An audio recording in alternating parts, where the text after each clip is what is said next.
Hello everybody and welcome back inside the box for another episode of Gunpla Kitbash with me, Kukamatsu. In this episode we'll be painting, doing some decals, and final assembly. So let's jump right in.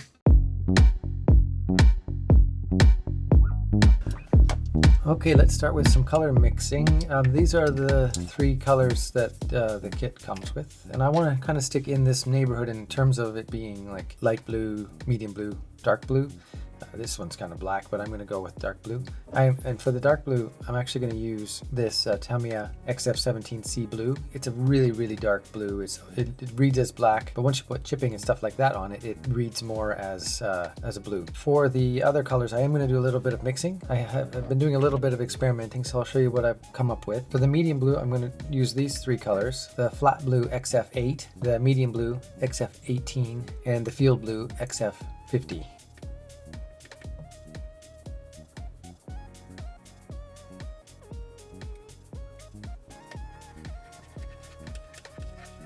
It gives kind of a nice darker grayish blue. For the lighter color, I have this, which is a color that I had previously mixed. I believe it is flat blue and then a lighter blue mixed together. I'm not sure. I'm sorry, it's been quite a long time. I want to use this, but a lighter version of it, so I'm going to mix in some white. So I'll put in some of this flat white XF2.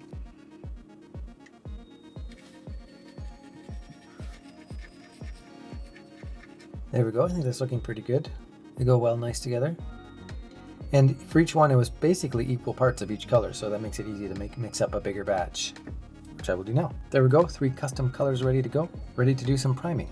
Okay, I have all my parts set up on either alligator clips or some sticky tack on the end of a stick. I'm ready to start priming. I'm going to use this Tamiya acrylic XF69. Works great as a primer because it's not water-based. It is actually a lacquer, so it etches into the plastic a little bit and gives you a nice little base. I also like it because I have a nice dark base to use in a shadow pass. And the airbrush I'm using is a Iwata Revolution CR. Great airbrush, really enjoy it. Only airbrush I've ever owned, but definitely recommend it.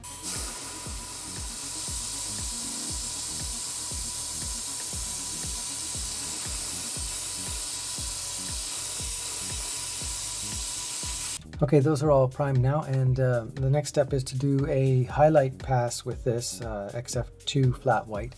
I'm not going to be too concerned about making it perfect. I just want to sort of aim for the middle of the panels, away from seam lines, stuff like that, and leaving a little bit of the black behind as a shadow pass.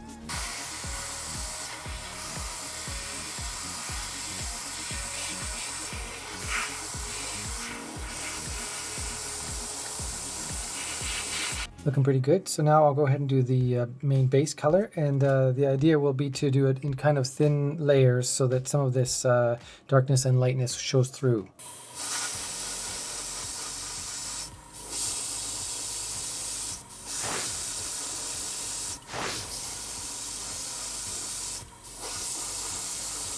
Well, sometimes a color that looks good as a little spot on your palette ends up looking very different once you get it all over everything. And I'm finding that to a certain extent with this blue.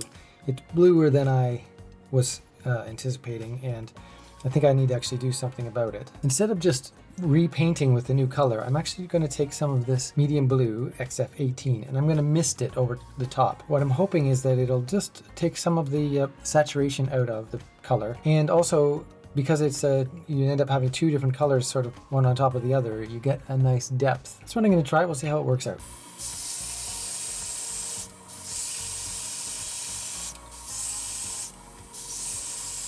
Well, I think that's worked out. I just held the airbrush farther away than I normally would to get a nice misty coat on there, and I think it's turned out actually better than if I just put that more gray color in to begin with. It's got a nice depth to it now.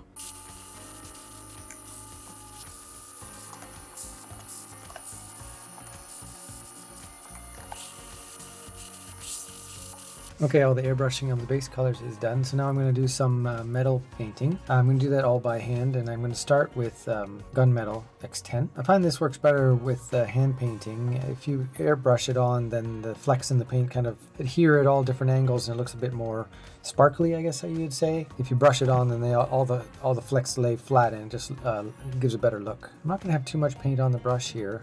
It's not exactly dry brushing, but I just don't want to have an excess amount on there. I'm not going to do everything here. I'm just going to do the stuff that's kind of exposed. This kit doesn't have a lot of exposed metal, and I ended up not doing very much mechanical kit bashing as a result of that, actually, because I don't know, the style of the kit is kind of more enclosed. It doesn't really lend itself to open hatch type stuff like some other kits do, so I decided to go just with that look.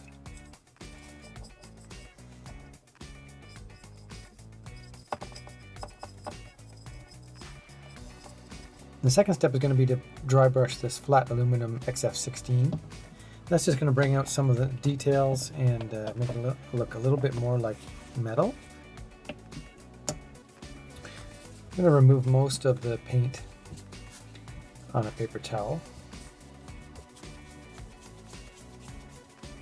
and just drag it across the surface and let it hit all the edges.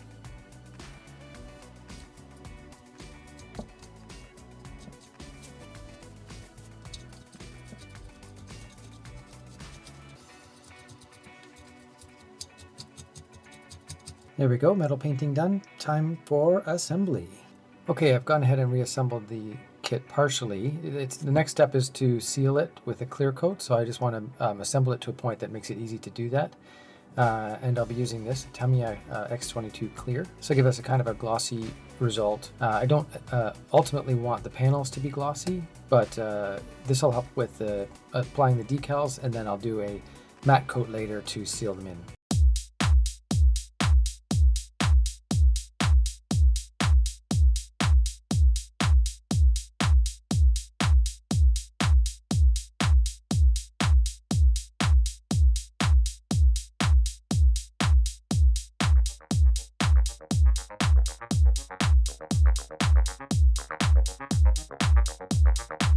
Okay, time to do some decals. I have this sheet of decals for the Gouf. That's what I'm going to be using. So probably start with the torso and go from there.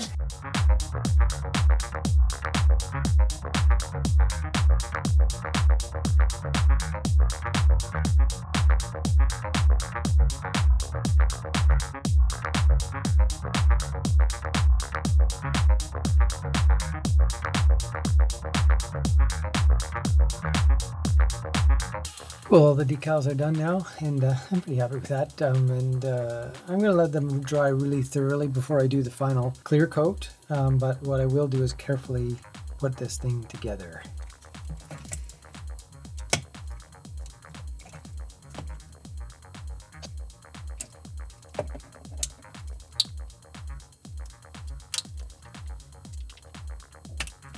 There we go. Painting decals assembly complete. And that is the end of the episode. We're getting really close to being done. In the next episode, weathering. So if you enjoyed the video, I'd appreciate it if you give me a like down below.